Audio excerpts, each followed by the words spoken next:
Okay, class, good afternoon. This is the taped part of the lecture that I promised you.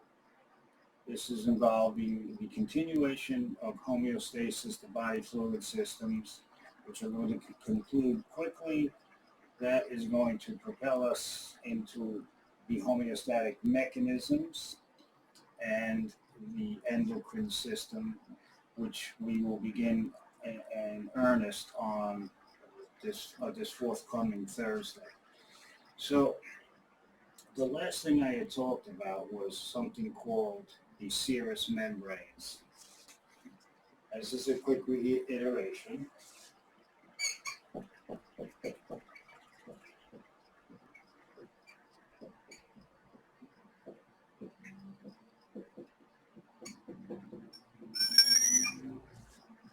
And these came into within the category of serous fluids, transcellular or special body fluids. And all these membranes, as you recall, secrete serous fluid.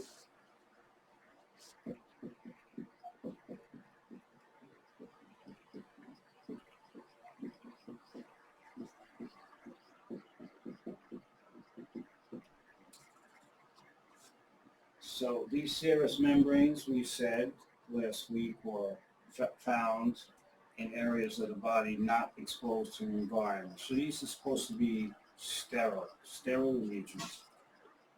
And we said a serous membrane contains two components. This is a quick reiteration.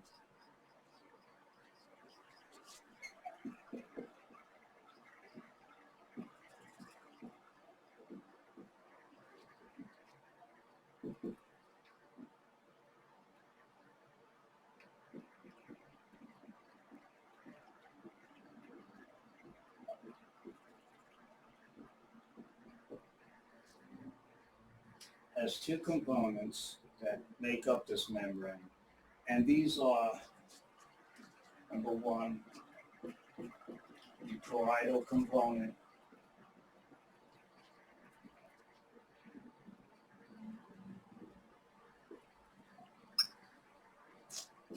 and the second, the visceral component.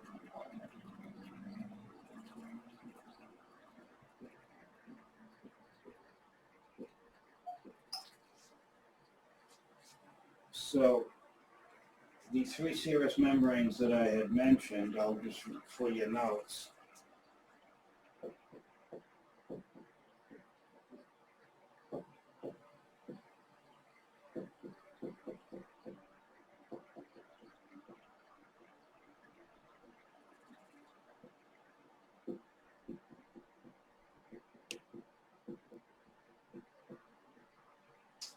are the pleura, the pericardium, and the peritoneum. So each of these have two components or two layers to them. And we did this last week. The parietal component is the outside layer which attaches the membrane to other structures in the cavity. The visceral component, we said, sits right on the organ. So serous membranes line body organs and cavities and cover body organs. We said between the parietal component and the visceral component, you had a cavity.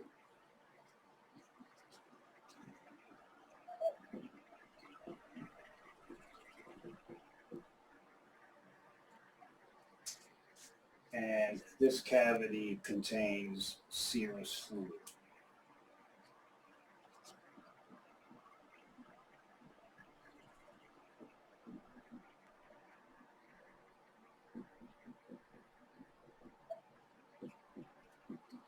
And one of the key functions of serous fluid is lubrication.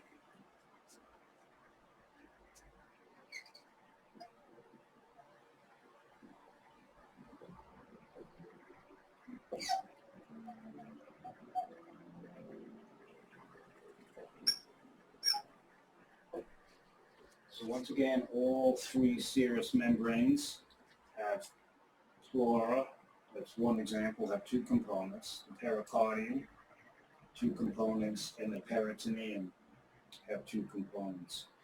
The pleura is associated with the lungs, the pericardium associated with the heart, and the peritoneum associated with the abdominal organs and cavity. So we are going to, I gave you an example, I drew the lung, I'm not going to draw the lung again, so I showed you what happens with the lungs, the pleura. I drew the serous membrane and showed you the serous fluid. And what we did was, I gave you definition.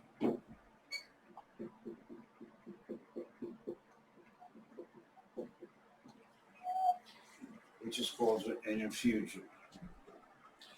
Now, what is an infusion?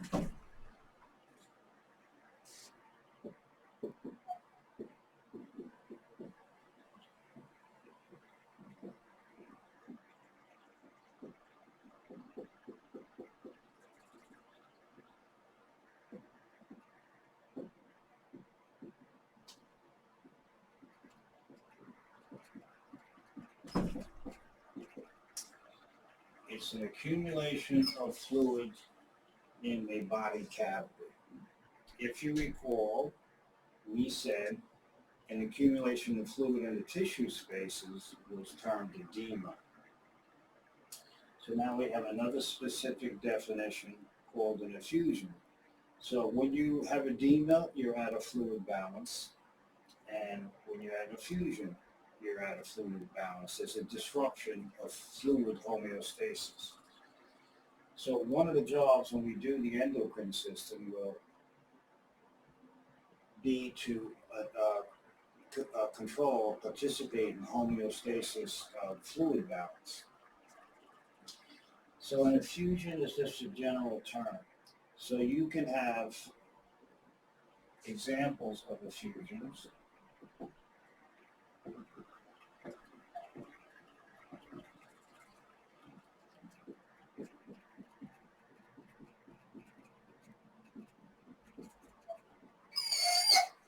You can have a pleural effusion. And we did that last week, if you recall. The last topic I covered was a pleural effusion, the accumulation of fluid in the pleural cavity. You can also have a pericardial effusion.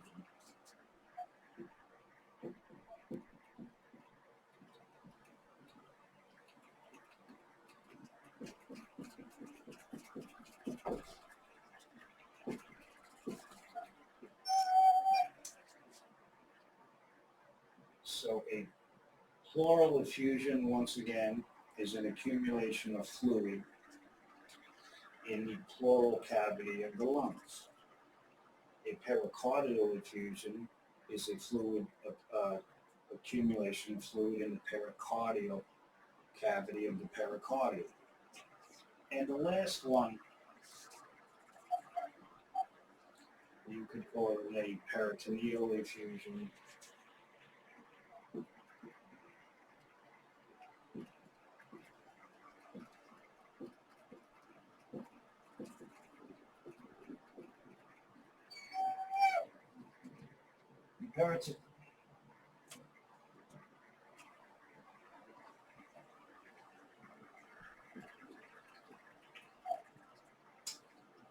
So the peritoneal effusion is an accumulation of fluid in the peritoneal cavity, and this involves the abdomen. This has a special name, and you always have to remember this. A peritoneal effusion has another fancy name which you'll have to remember forever. This is also known as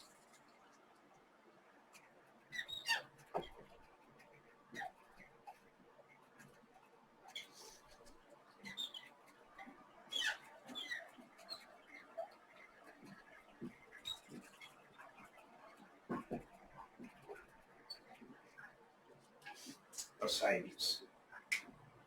So ascites ASCITES is a special name for a peritoneal effusion. So a pleural effusion is called a pleural effusion. Pericardial effusion, a pericardial effusion. Peritoneal effusion is another name, and that's the name we use all the time. This is known as ascites. So remember, ascites is an effusion. It's an accumulation of fluid in the abdominal or peritoneal cavity. Something you should remember forever. You're going to see the term all the time. So what I'm going to do is erase this. I'll show you the heart quickly one more time, because I want to start now, once again, to discuss homeostasis very briefly, and then get into the systems that control homeostasis. And one system is going to be the endocrine system. So we're going to erase the serous membranes here.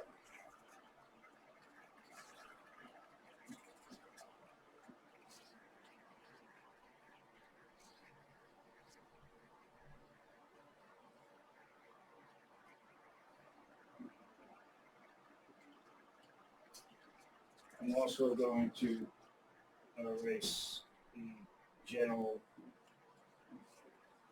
categories of effusion. And last week, where I concluded with was with the pleural effusion of the lungs. Now we're going to do, I'll do the pericardial effusion quickly. So let's first draw the pericardium.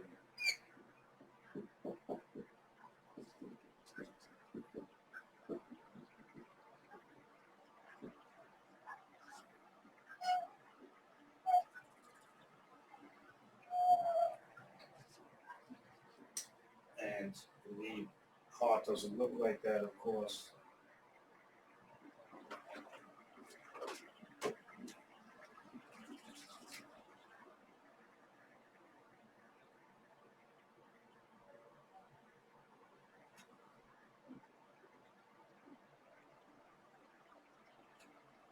What we're going to do is, the pericardium is a serous membrane that is going to surround the heart.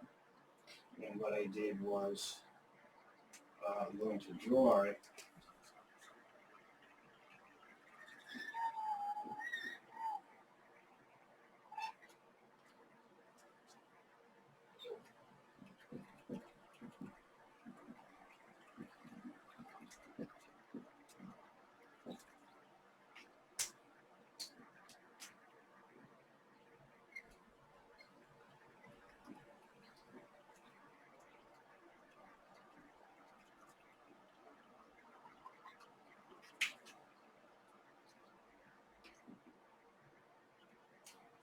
And the blue layer on top of the heart is called the visceral layer or visceral part.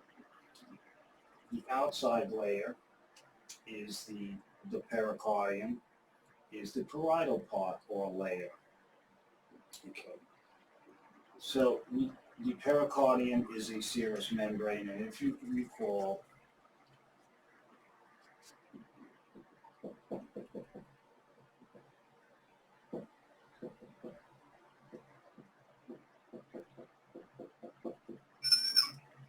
a serous membrane has two parts, the parietal part and the visceral part. In between the two parts or layers, there is a cavity.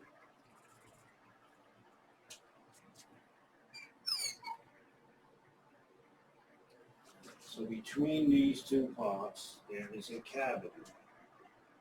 And in this case, it would be called the pericardial cavity.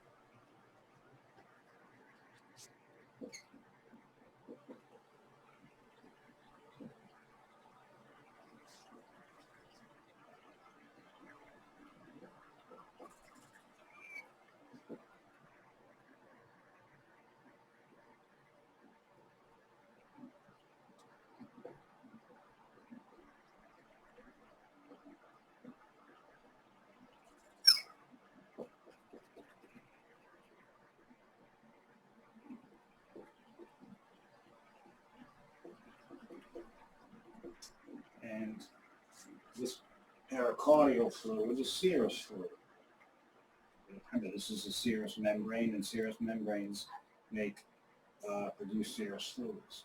So here, and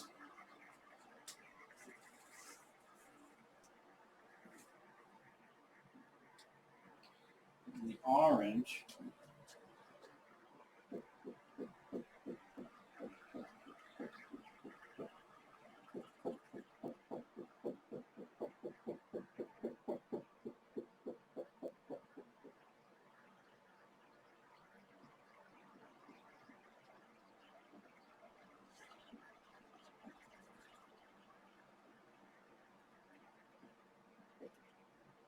is called the space between the outer layer or part, if you want, I'll put layer,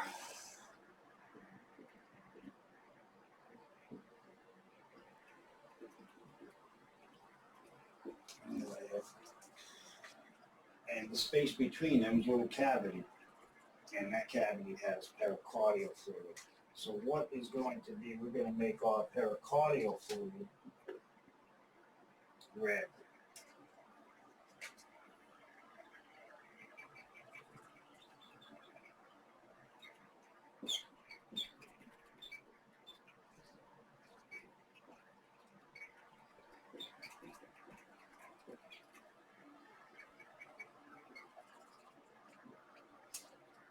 And this pericardial fluid is produced by the serous membrane, a type of cells as simple squamous epithelium, epithelial cells called mesothelium, and the mesothelium is what produces the serous fluid. So we're normally supposed to have only a small amount in this cavity. So this is normal. Now, if you have an accumulation of fluid, too much fluid,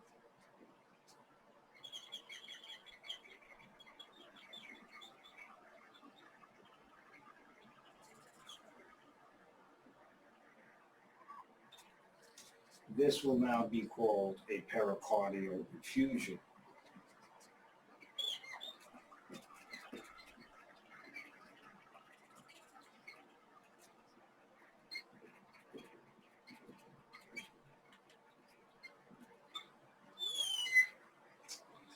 And once again, what is an effusion?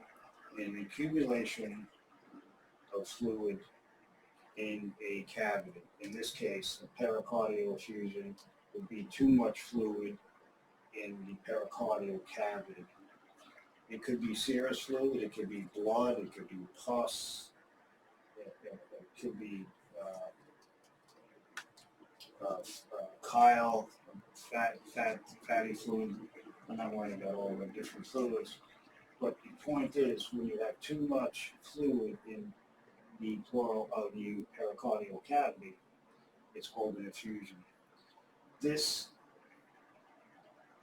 can eventually, if it gets severe enough, it can compress the heart.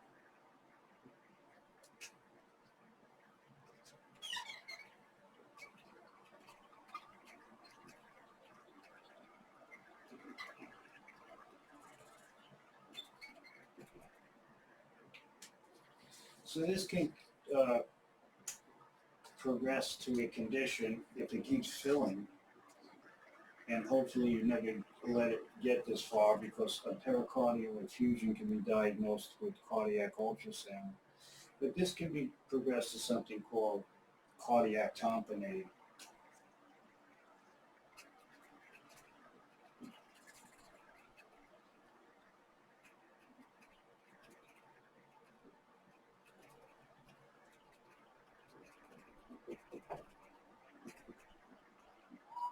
Which is a true medical emergency. The patient will die.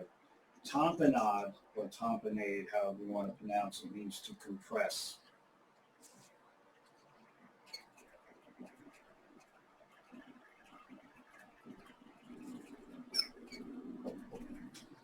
And you can see, if enough fluid starts to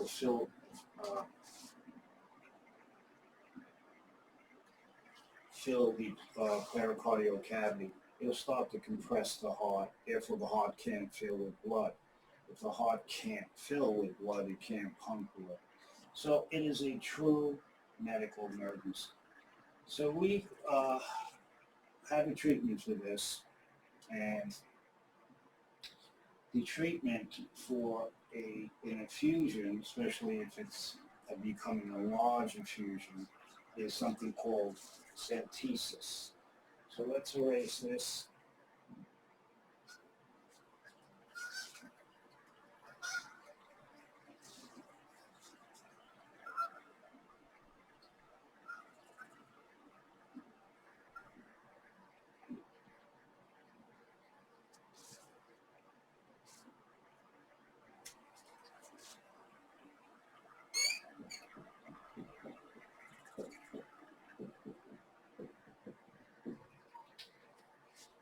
Centesis is a general term. We're going to use it because so far I've given you last week and today two types of effusions, a pleural effusion and a pericardial effusion.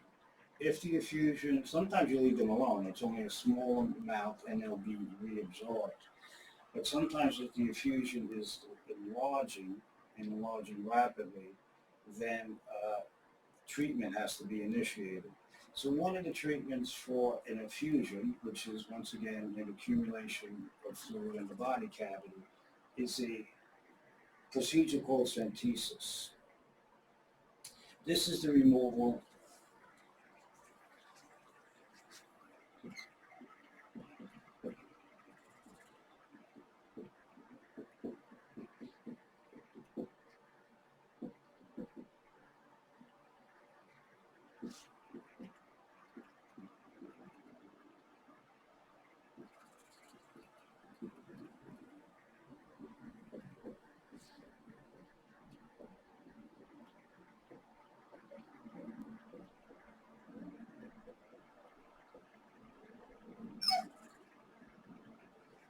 So centesis is a general term, and I spent some time on this and to review this because in your RN and your med surg courses, in your clinicals, you're going to see this. As nurses, you're going to be associated with this all the time.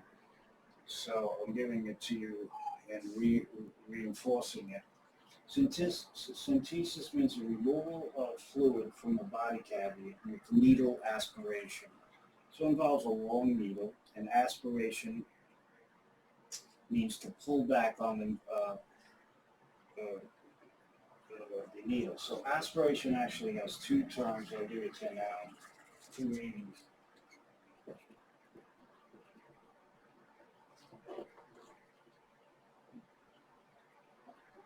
So know what aspiration means. Number one.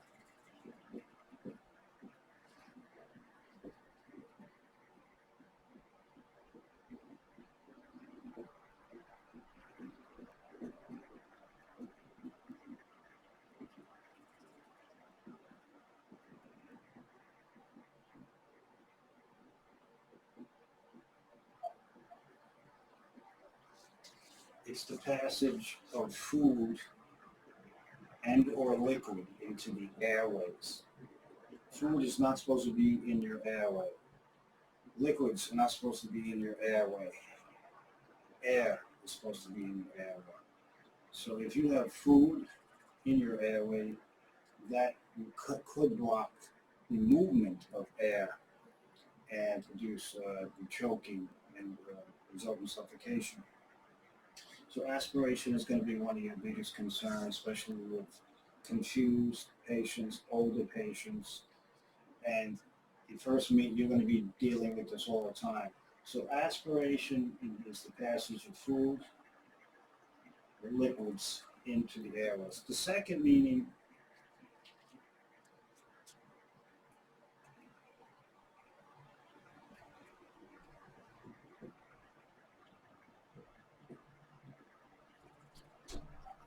is to pull back. And this is during when you aspirate something, especially when you're utilizing a needle.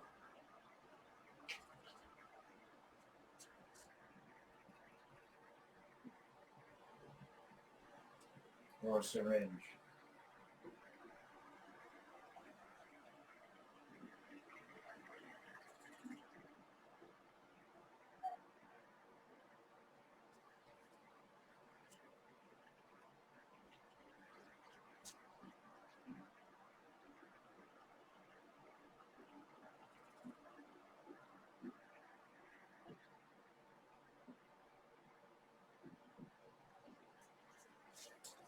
And this is when you insert a needle in a syringe. Well, the needle is entering the cavity. The syringe is connected to the needle. And when you pull on the plunger, when you pull it backwards, that is called aspiration. And you can remove fluids. You can do it with blood if you go into a blood vessel. You can do it when you go into a body cavity. You can do it when you enter a cyst and you remove material from the cyst. So that actual process is called aspiration. So joint aspiration is when a needle is inserted into a joint and the doctor will pull back and remove excess fluid from the joint. So aspiration, once again, has 2 points, 2 meanings: passage of food, liquids into the airways, and it also means to pull back when utilized. For example, when utilizing syringe, when you aspirate, you're removing fluid from a cavity, from a cyst, such, from a blood vessel. All right, so cardiac tamponade is a medical emergency. Tamponade means to compress. There's so much fluid in the pericardial cavity that's going to compress the heart, and it's a medical emergency. So synthesis is a method of removing fluid from a body cavity. Synthesis is a method of treating an infusion, which is an accumulation of fluid in the body cavity. So I'm going to erase this.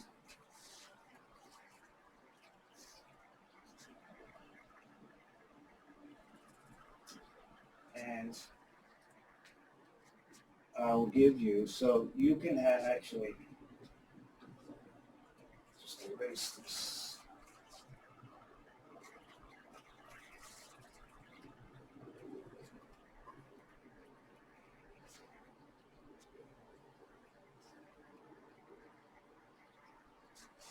So I'll give you the condition here.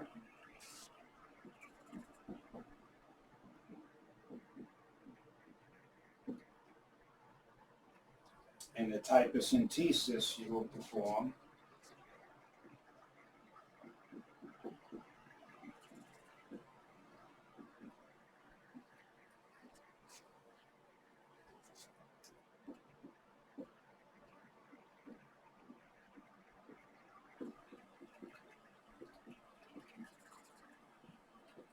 So if you have a pleural effusion involving the lungs, you want to remove excess fluid from the pleural cavity, you would perform synthesis. That is called thoracocentesis.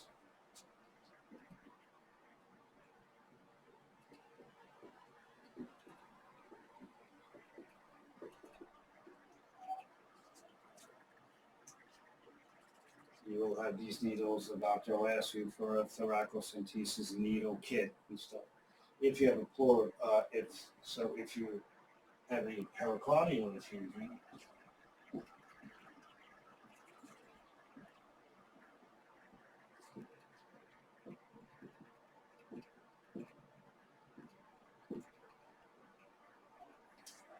then you will perform the procedure. It's of course a synthesis, but it has a more specific name.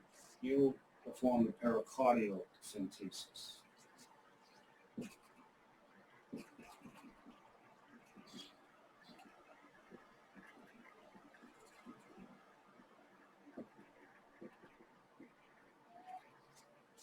And of course, if you have a peritoneal effusion,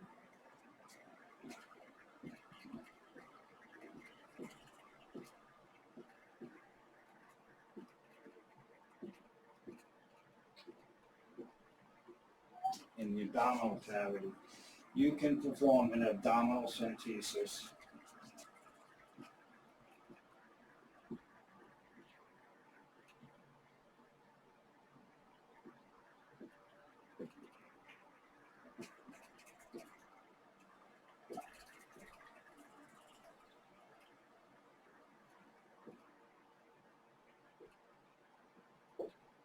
More often, it's called a paracentesis, though. So the doctor tells you, I have a patient with ascites, a peritoneal fusion. What's another name for peritoneal fusion?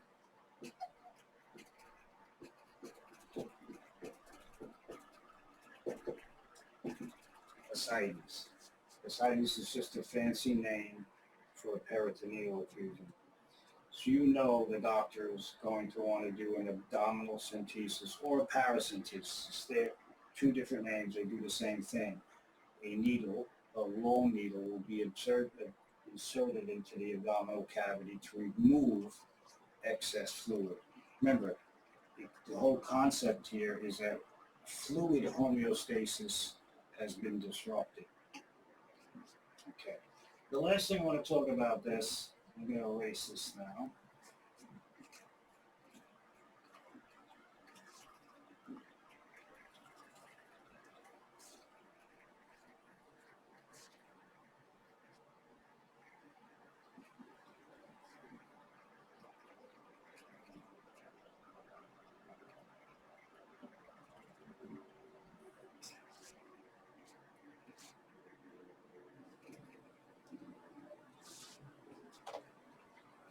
I want to show you how when you can be at a fluid homeostasis, this is a disruption in fluid homeostasis, how this can interfere with other body systems. Okay, so I'm briefly going to give you a little case.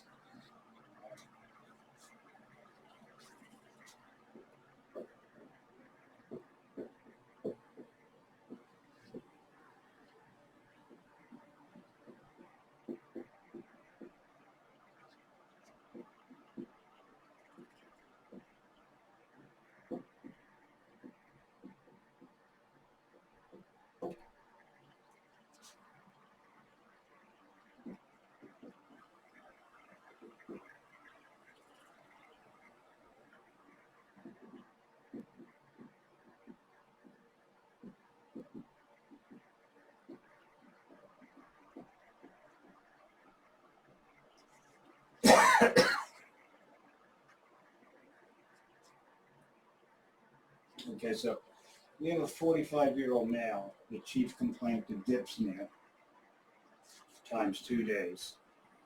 He's also complaining of bloating of the abdomen, and getting water.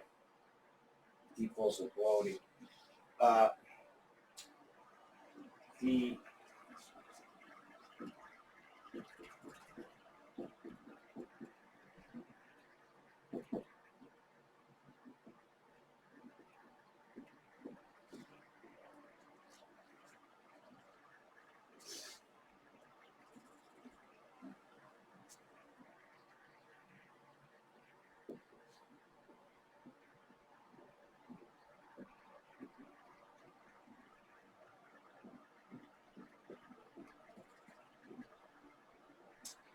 He has late-stage cirrhosis of the liver. Okay. And he has a history, and he at present, on the physical exam, or physical assessment,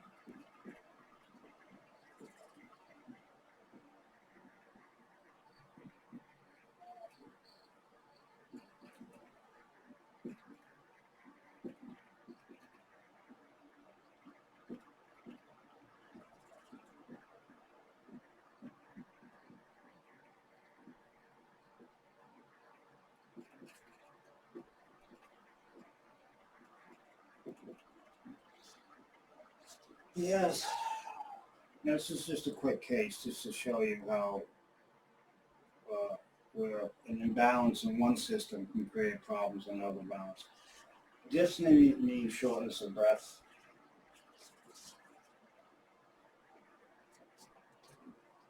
Or difficulty or painful breathing.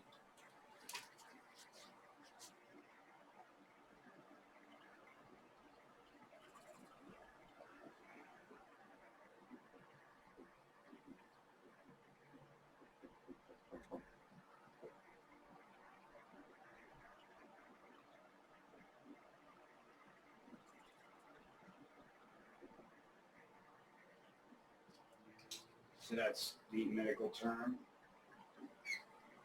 DYS means abnormal or difficult. Once again, PNEA, word for breathing. So he has shortness of breath when we look at him. He gets really short of breath when he tries to do something like stand up or do a squat. He can't. He gets very short of breath, and he has ascites. That's what he was calling bloating. We're calling it ascites. He now has an accumulation of fluid in the abdominal cavity, peritoneal cavity, and we're going to see how this is interrelated.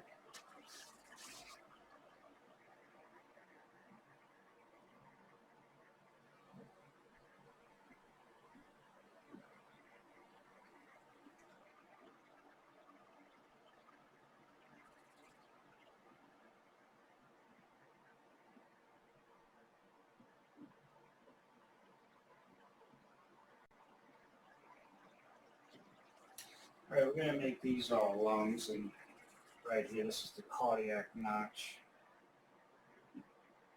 for the heart. That's our heart. But what we're going to do is make the air green.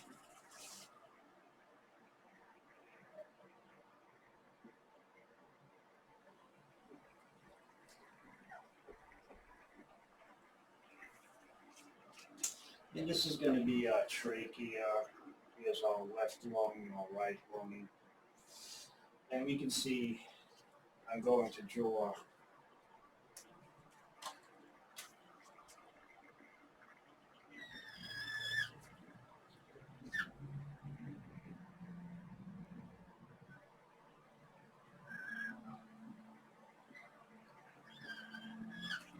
this blue line is going to be the diaphragm.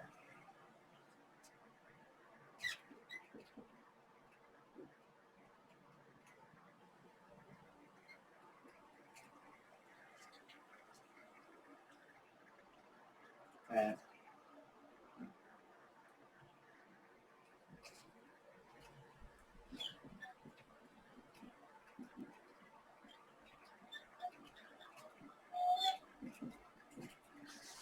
so that is the diaphragm. This muscle here. This is a skeletal muscle. It's the main muscle of inspiration.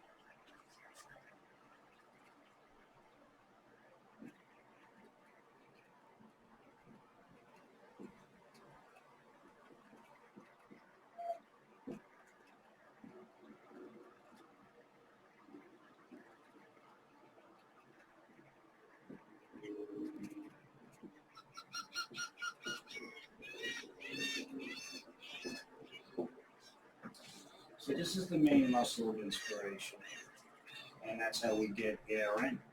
This diaphragm has to descend. So when you're breathing air in the lungs, it's called diaphragmatic descent.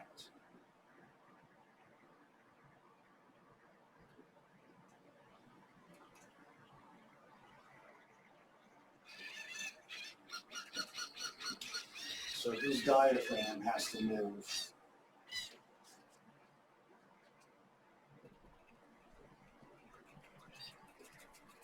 from here to here. It's going to pull on the lungs and the rib cage and lungs. So increase the volume so air can move in. So it's called diaphragmatic descent. You need diaphragmatic descent to bring air in. Every time you breathe, you're using your diaphragm. So this is normal. But now we have a patient that has cirrhosis of the liver. He comes in with his complaint of shortness of breath, difficulty breathing, and we also know he has ascites. So what is the ascites?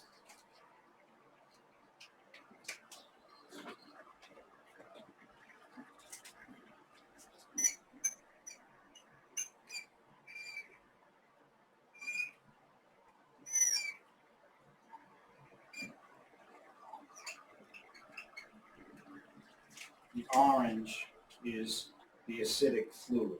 This patient has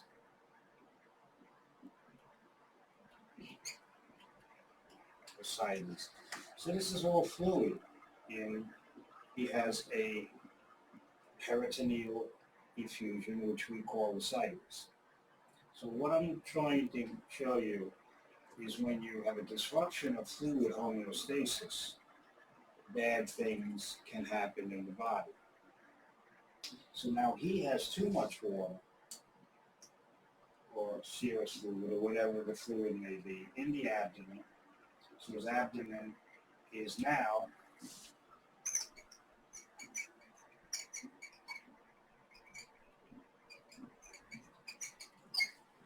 the ascites will prevent diaphragmatic descent.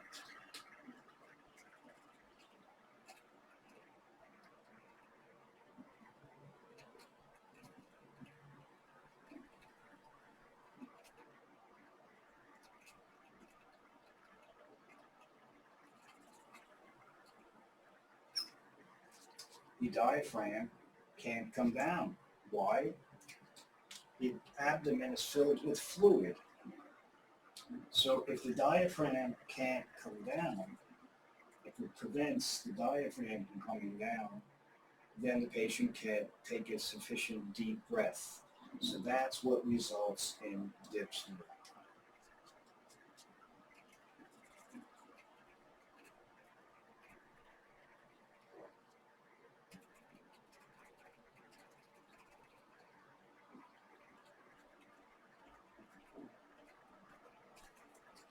So now you're starting to see where a problem with the liver, there's not anything wrong with this patient's lungs, but the patient's short of breath.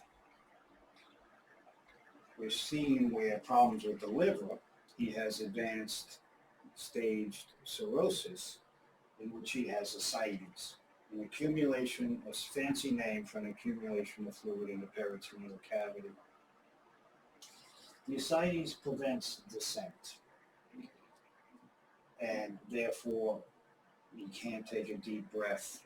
So he's starting to complain of shortness of breath, especially when he exerts himself. If he has dyspnea at rest, that means it's getting even worse. That means he can't even breathe when he's laying in bed. So what would the treatment be for this patient's dyspnea? The initial treatment is to what? One of the treatment, not doing.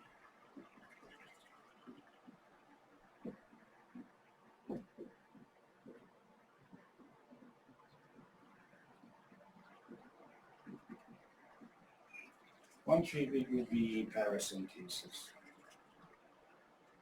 Okay, so paracentesis is the removal of fluid from the abdominal cavity, peritoneal cavity. So when you're going to be doing this a lot with the doctor, performing that. So when we do that, when we stick that needle into the abdomen, you can, I've seen as much as 3 or 4 quarts of fluid be removed. You're going to remove the fluid.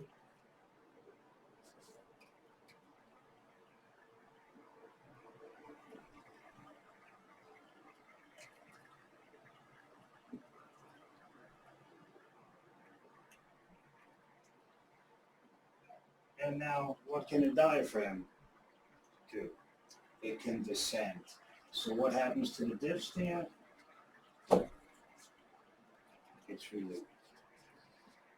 So the point of this discussion was to show you how we have a problem in one body system. It can overlap and cause problems in another body system.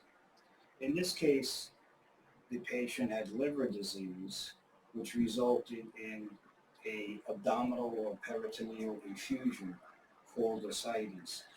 The ascites was severe enough, there was so much fluid in the abdomen that the diaphragm could not come down, and the patient then developed shortness of breath.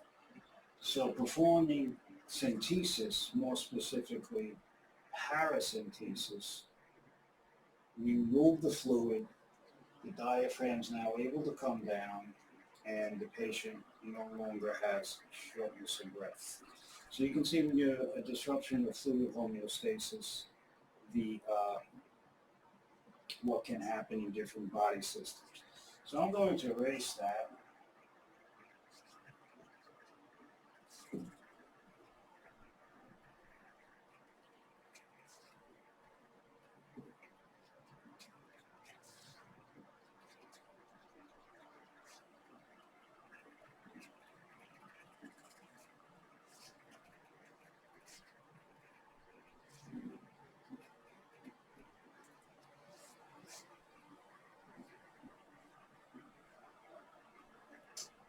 And many of you have had this. I'm just going to quick do it again before we do homeostasis, and that will set the stage for our endocrine system. But what is homeostasis once again?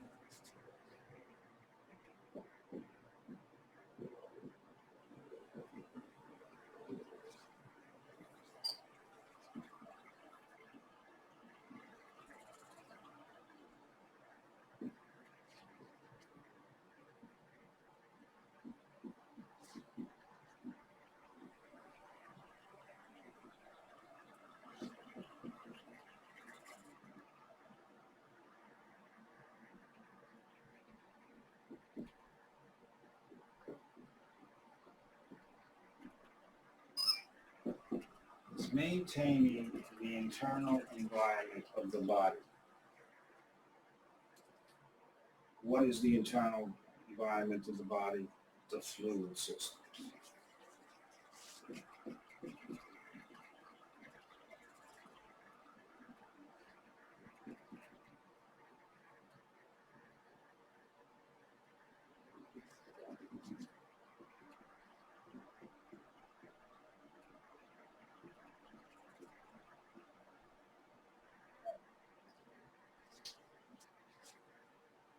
So healthy cells, optimal functioning cells, depend on optimal state of body fluids.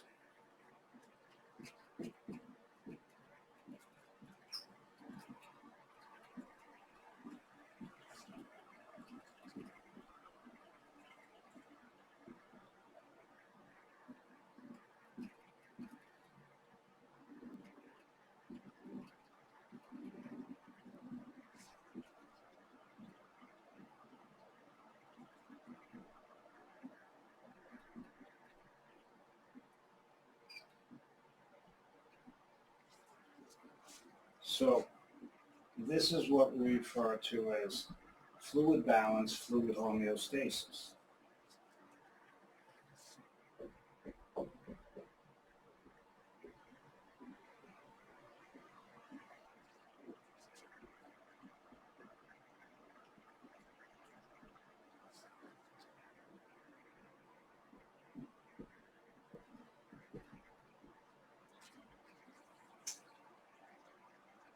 And when we maintain this little list of items I'm going to give you, components, that means your fluid system is in homeostasis.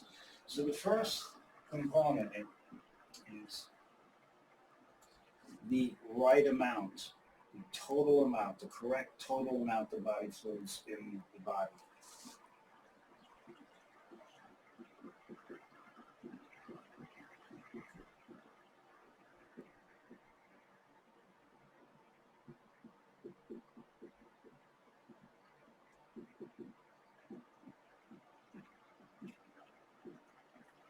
So if you're dehydrated, you're at a fluid balance. You have a fluid deficit. If you have too many fluids, you're in fluid excess. So if you have fluid deficits, right away out of homeostasis, the correct total amount. Okay. We also have number two, the correct amount of fluids in the different compartments.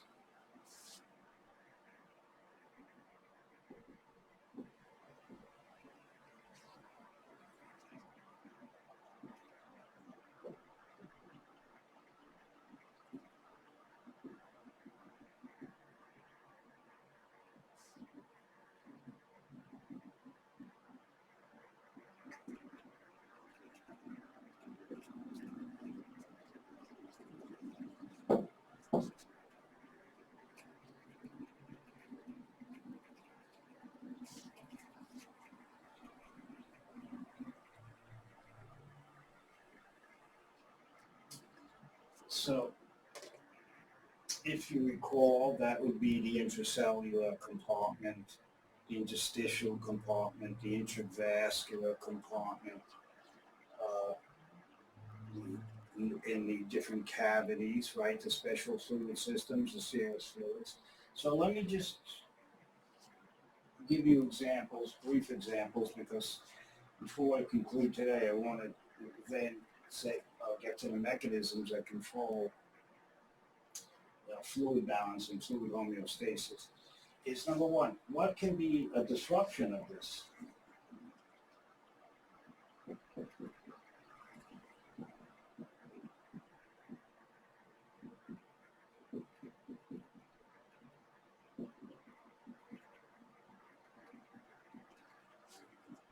Fluid deficit, number one, not enough fluids,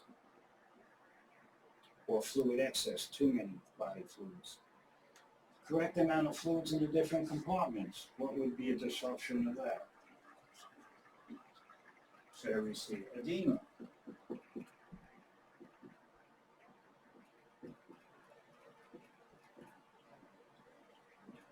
Diffusion. You're supposed to have the correct amount of fluid in different compartments. Then we saw, one example was too much fluid in the abdominal cavity called ascites. That's a type of infusion. Or last week we said an accumulation of fluid in the interstitial space was called edema. Also, the right state of the fluids.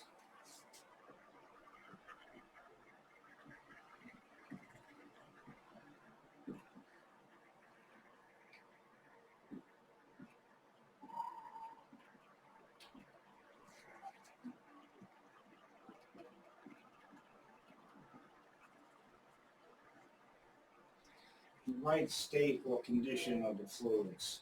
That means, example, right temperature.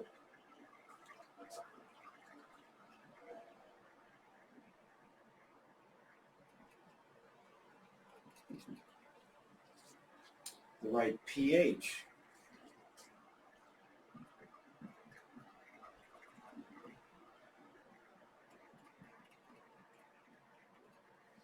And we're going to revisit pH because students are having some problems with pH down the line in your med-surg classes.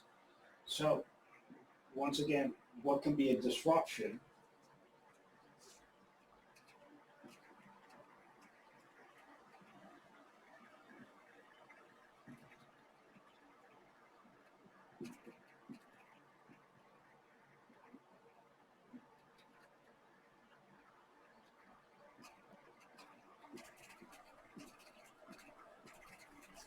If you have your body temperature too high, that will disrupt fluid function and cell function, but likewise your body temperature too low. High pH, which is called alkalosis.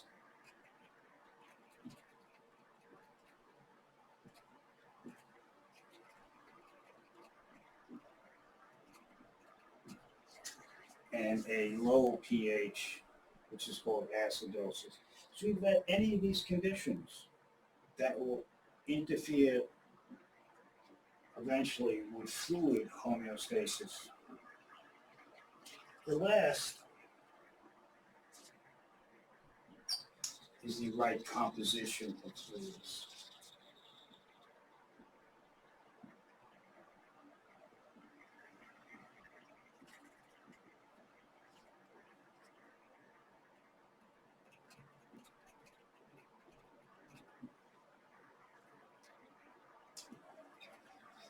This means the right amount of the different substances in, for example, the blood. Example, glucose.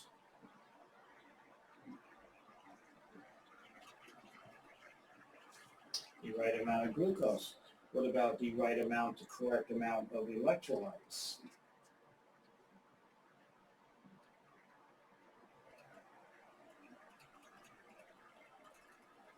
Examples would be sodium,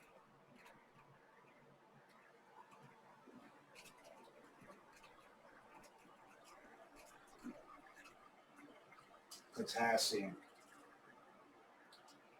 So if you don't have enough glucose or too much glucose, you have a disruption of the composition of fluids, and therefore cells will start to malfunction. If you don't have enough or too much sodium, you will have cells starting to malfunction. So the counterpart here I'll just put with glucose,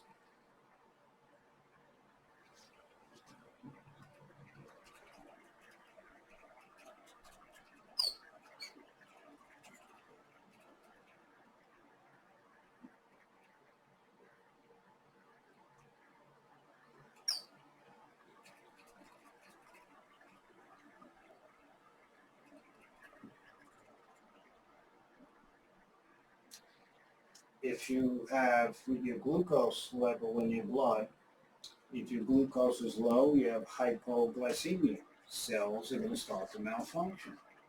If you have too much glucose in your blood, cells are going to start to malfunction. So these are perfect examples. The list can go on. This is your fluid balance, fluid homeostasis. When this is all maintained in the physiological range,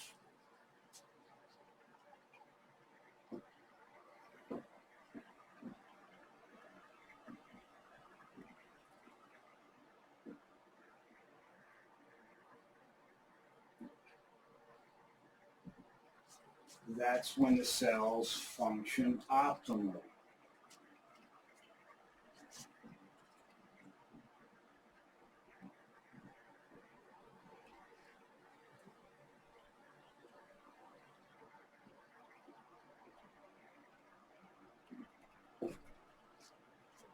So anything in those brackets, henceforth, moving on with future courses, is in a normal range. When you go outside the range, too low, too high, you are outside the physiological range, you have a disruption of homeostasis, and therefore you'll start to see all the abnormal things that can happen and affect, eventually have an effect, cause some sort of effects on cell function. So this is a good thing to remember with some of these examples. These are but some of the examples. So let's erase this.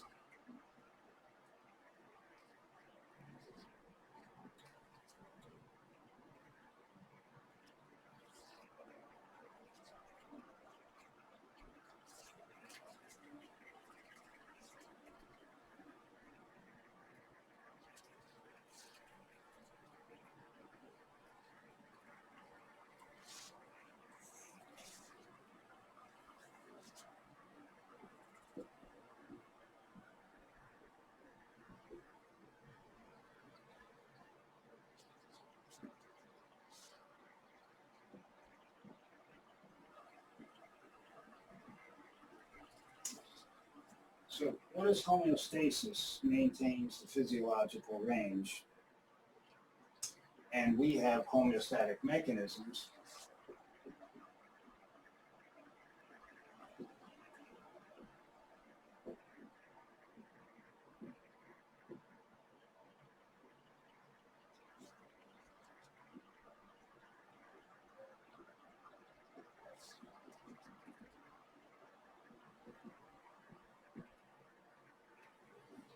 to maintain homeostasis. So when you're in homeostasis, you're in the brackets. Now in real life, there's no brackets. When you get your blood results, all your different ranges, they're not going to give you brackets. They're called ranges. I give you the brackets because the brackets help you remember the numbers. And when you go outside the numbers, the brackets, when you're outside the brackets, it helps you remember some of the diseases and signs and symptoms. So, all body systems.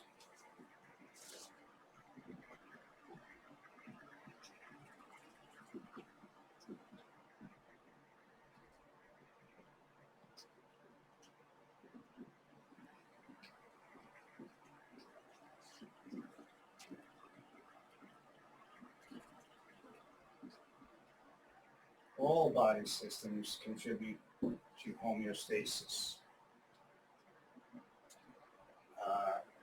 That would example, skeletal system,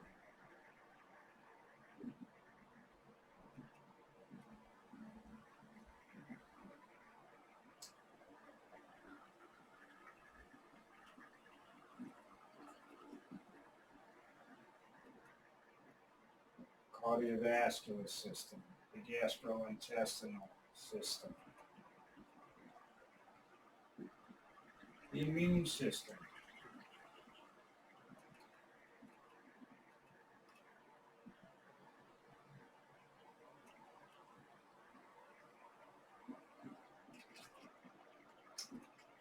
the muscular system.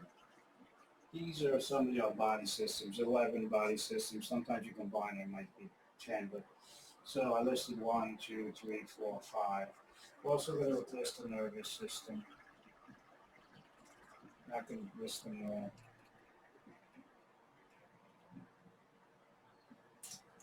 And the endocrine system. So this is going to bring us to the end of this lecture, and then on Thursday, we'll be ready to just begin with endocrine.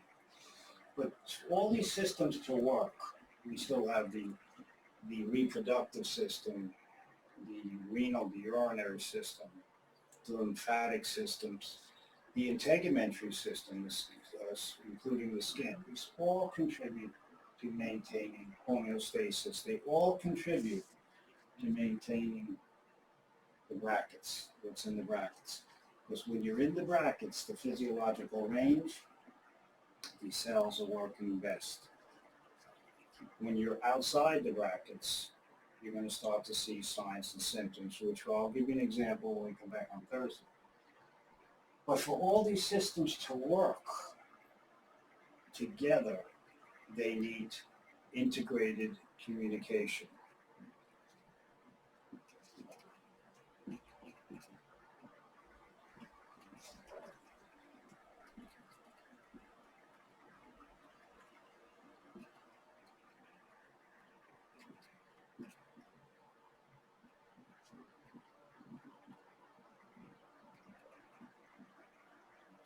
But all the body systems, and once again, I didn't list all of them. I left out lymphatic, reproductive, genital, urinary,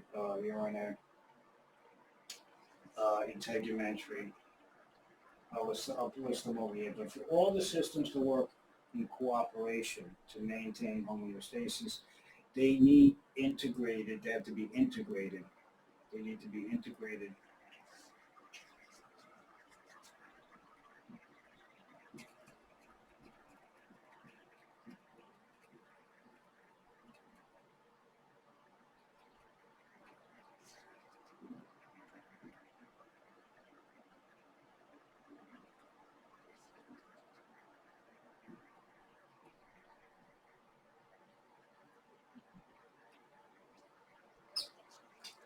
Integration is when you take several different components, you put them together, and if you take out one component, the entire structure will not work as well or work at all. So fully integrated system has to have many functional components all working, all integrated with one another to ensure that system's working. So to integrate, we need it for all these things to cooperate and not do what they want. You need a integrated communication system. And the way the integrated communication system is going to utilize two body systems.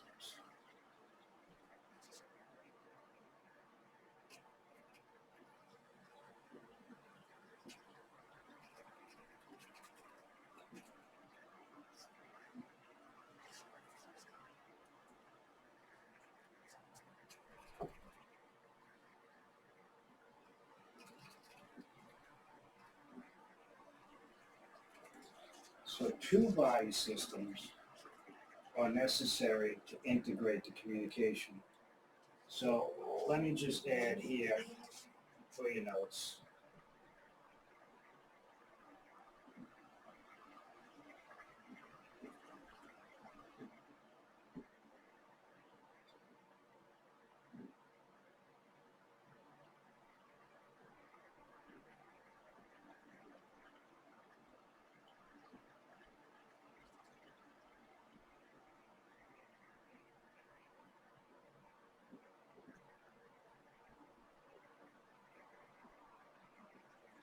So you have 1, 2, 3, 4, 5, 6, 7, 8, 9, 10, 11. Some books combine them. So these are all your body systems. All these systems work together to maintain homeostasis, to maintain the physiological range.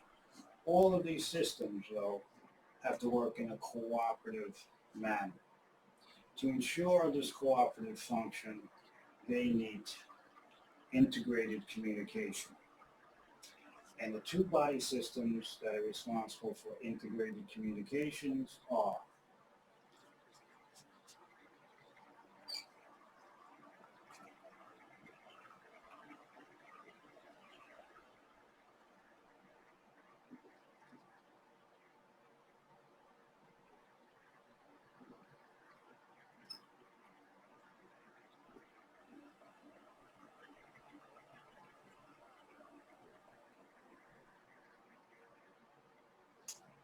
the endocrine system and the nervous system. So the endocrine system and the nervous system are main integrators of communication. These are essential for communication from head to toe in the body. So this integrated communication ensures cooperation and coordination of all the body systems. So I'm going to erase this. We'll finish this in 5 minutes.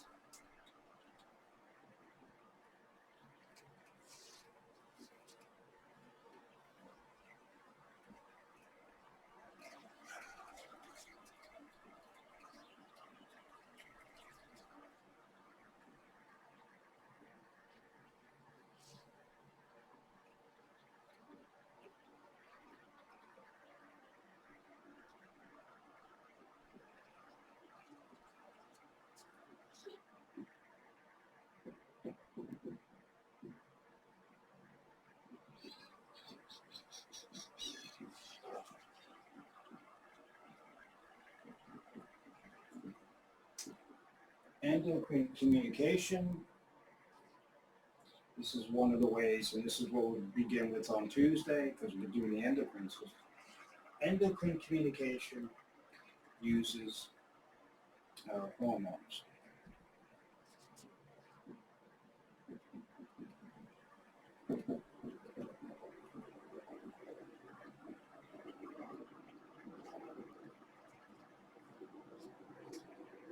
And hormones are chemical messengers that influence cell activity.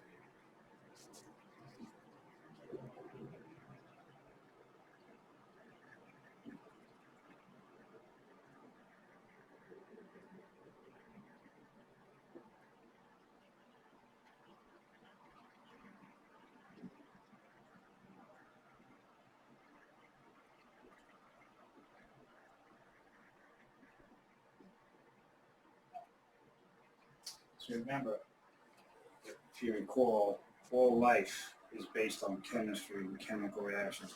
All life is based on chemicals. The second is we're going to do this Thursday, and we're going to do this, the endocrine. We're going to start the hormones and the glands and all that.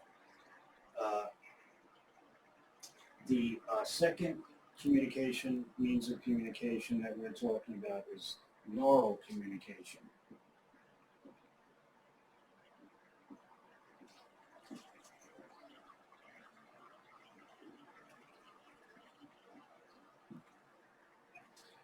And neural communication works by nerve impulses with the, causing the release of neurotransmitters.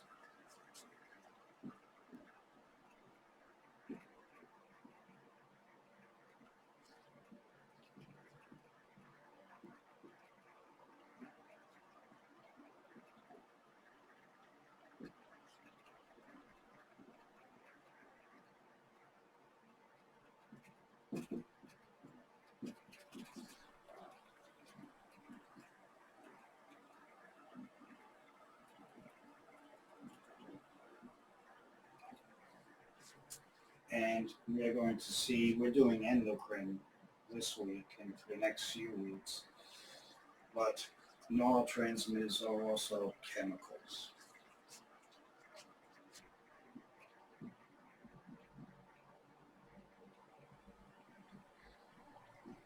So this is going to propel us on Thursday morning into our discussion about endocrine communication, how cells communicate. First, we'll do a general discussion on how cells communicate with one another across the body, and then we're going to focus on the endocrine glands and the hormones. Okay, with that, I will see you in pharmacology, but I will also see you in anatomy 2 on Thursday. Have a good day.